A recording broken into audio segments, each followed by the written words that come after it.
Beej. Hey, Corey. Right. Have you read 20,020? I haven't done one of those on stream. I love that. No. I have read it.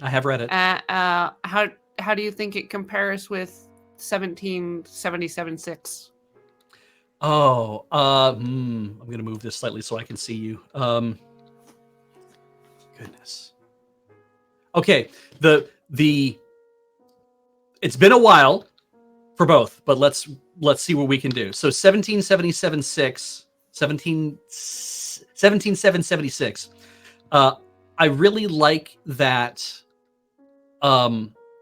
because it's the first one, right? It's the one that starts, that you walk into this thing not really understanding what's going on, and as a piece of like sci-fi literature that is, it's just like this showed up on SB Nation one day.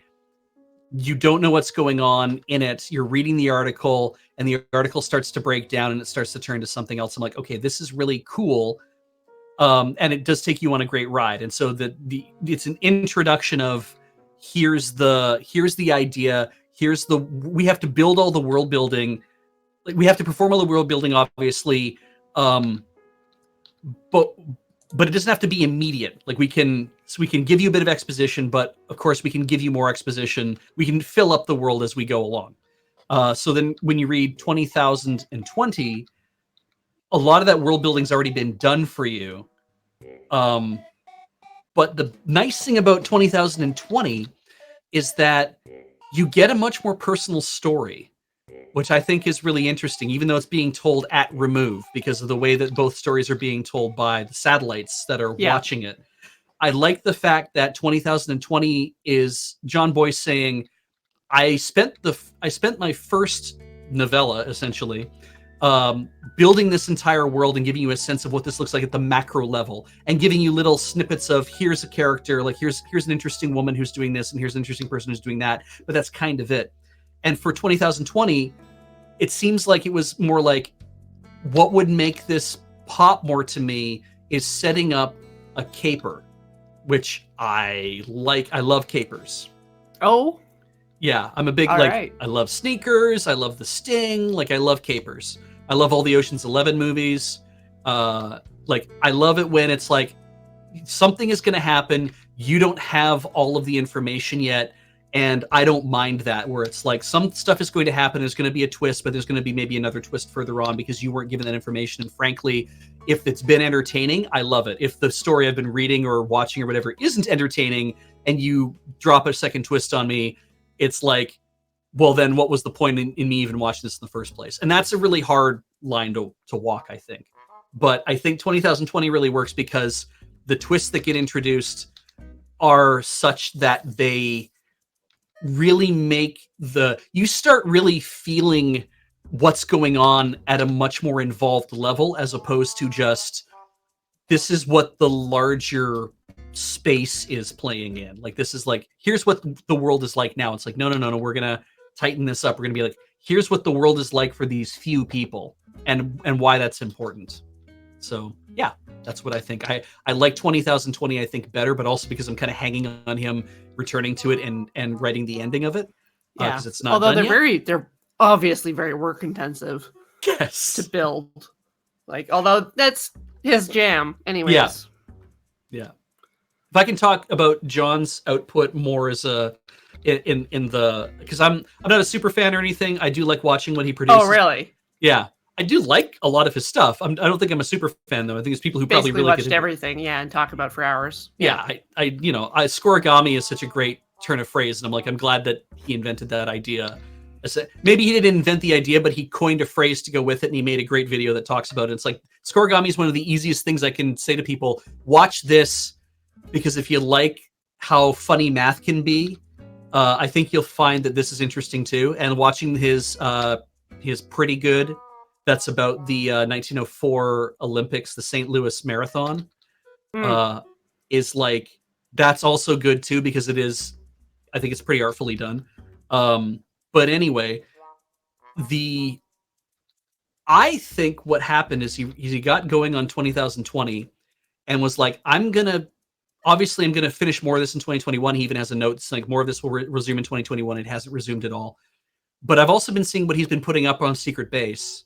And Jon's thing seems to be he wants to do long form content based around sports. And he wants to do it in ways that aren't just analysis, but more like I want to do storytelling based around it. And he's been doing Dorktown with Alex Rubinstein, and they just did a recent one actually where they pulled in is it Alex Rubinstein? I think I got that name. Lowenstein? God. Alex and Seth and Kofi and Jon worked on the latest Dorktown together, or at least they were all voicing parts of it. And the latest one is about Michael Jordan running the 2011 to 2012 Charlotte Bobcats, which is a hell of a story, especially if you're from North Carolina. And probably there are people from North Carolina who would have opinions that I bet would definitely get involved on talking about that. And they're probably rubbing their hands together right now. Anyway, it was a really good video. It's a really good video, but I watched it so late at night recently that I fell asleep and missed about an hour of it, and I have to go back and watch it again because there's a lot of intricate points being made on the parts that I did watch. I'm sure there's more stuff in the middle, but it's entertaining. Like Dorktown did like a 3.5 or 4 hour thing on the Seattle Mariners, like where they came from and what their run was. And I didn't care before, but I actually was like, oh yeah, I would totally cheer for this now. Then he did a thing on Dave Stieb, who was a pitcher for the Toronto Blue Jays, and his quest to to pitch a no-hitter, and also his quest to get into the Baseball Hall of Fame. And it was basically an advertisement for why this guy is way more important to baseball than you think he is. And I love it because like watching it, I was like, oh yeah, Dave Stieb. And it's like Dave Stieb now works, he's in his 50s, I think, and he works in Arizona. I think he works probably like a couple hours away from where my parents live. And I was like, as like a contractor, and I'm just kind of like, I could probably just go visit this guy and be like, you did all this stuff. I didn't know you did all this stuff, but you did all this stuff. Good for you. Like, congratulations, dude. Like, you know, it's like, do you want to hear that when you stop pitching baseball and you're doing other things now? It's like, I just want to I want to meet this guy because I know I could probably do it and it feels so attainable, but he's also like, he's not a big deal, but he's a big deal. And I'm like, yeah, funny how if you make a really good video essay and you speak to people's hearts, if you tell a good story, you can light a fire in their souls in a way that you wouldn't expect. And I'm like, that's what I've really enjoyed about what he's been working on. They tend to light a fire in my heart. Aww. So, yeah. And I feel like nice. It's like contagious enthusiasm, really. It is. Yeah. Yeah. Love that stuff. I feel like if he ever was like a guest on Desert Bus, it'd be like, I would love it. But also I have this feeling he'd be like, yeah, what do you guys do here? Oh, that's interesting. That's really cool. Good for you. Like, yeah, he'd be like cautiously supportive, and that would just kind of be his attitude. And I'd be like, all right, nice. Yeah.